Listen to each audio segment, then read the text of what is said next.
Ongole drug inspector సంధ్య సారథ్యంలో నకిలీ మందుల స్టాక్ పాయింట్పై డ్రగ్ ఇన్స్పెక్టర్ల దాడి. అనుమతి లేని మందులు ఉన్నాయని కేసు నమోదు. వివరాలకు ఒంగోలు డ్రగ్ ఇన్స్పెక్టర్ సంధ్య ద్వారా సమాచారం కోరవచ్చు.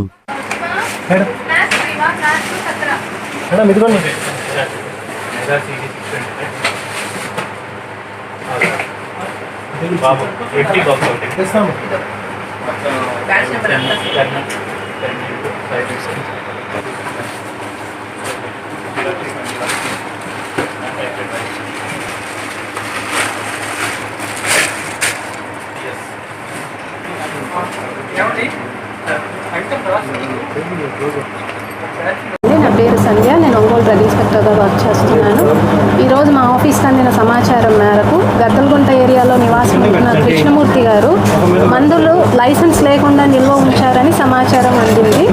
దాని మేరకు ఒంగోలు డ్రగ్ ఇన్స్పెక్టర్ అయిన నేను, చీరాల డ్రగ్ ఇన్స్పెక్టర్ అయిన కీర్తి పవిత్ర గారు, మార్కాపు డ్రగ్ ఇన్స్పెక్టర్ అయినటువంటి వెంకటకృష్ణ గారు ఏడీ గారి సూపర్విజన్లో వచ్చి తనిఖీ చేయగా అతనికి లైసెన్స్ లేకుండా physician samples with the label not for sale అనేవి నిల్వ ఉంచడం జరిగింది. వాటిని అన్నీ చూసి దాన్ని ఫామ్ 16లో నమోదు చేసి దానికి సంబంధించిన అన్ని డాక్యుమెంట్స్ మేము రిలవెంట్గా ఎంటర్ చేసేసి సీజ్ చేయడం జరిగింది. సుమారు ఎంత 90 రకాల మందులను అరౌండ్ 3 lakhs ఉంటాయండి. నిందితులు కృష్ణమూర్తి గారండి, తోటకూర కృష్ణమూర్తి. మీ అదుపులో ఉన్నాడా?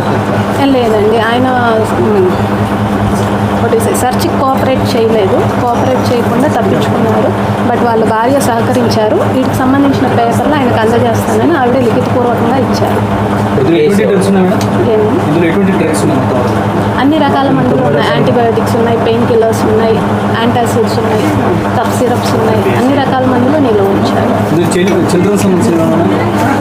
ఎవ్రీ మంత్ దీనికి సంబంధించిన తర్వాత ఇన్వెస్టిగేట్ చేసి రిపోర్ట్ పెడతాం. ఇంకా ఇన్వెస్టిగేషన్ చేయాల్సింది. ఈ మందులు ఎవరి నుంచి కొన్నారు, ఏంటి, ఎవరికి డిస్ట్రిబ్యూట్ చేశారు, దానికి సంబంధించిన నోటీసులు కూడా వాళ్ళకి ఇవ్వడం జరుగుతుంది. ఇప్పుడు అది నెక్స్ట్ ఇన్వెస్టిగేషన్లో ఫర్దర్ ఇన్వెస్టిగేషన్ కంప్లీట్ చేసి కంప్లైంట్ ఫైల్. మాకు ఈరోజు మార్నింగ్ వచ్చిందండి ఇన్ఫర్మేషన్. ఈయన ఎప్పటి నుంచి చేస్తున్నారని అడగడానికి ఆయన ఇక్కడ లేరు కదా ప్రజెంట్. కాబట్టి మనకు అందింది కాబట్టి ఇన్ఫర్మేషన్ మనం ఇమ్మీడియట్గా రియాక్ట్ అయ్యి పట్టుకోవాలి. ఆఫీస్కి వచ్చిన ఇన్ఫర్మేషన్.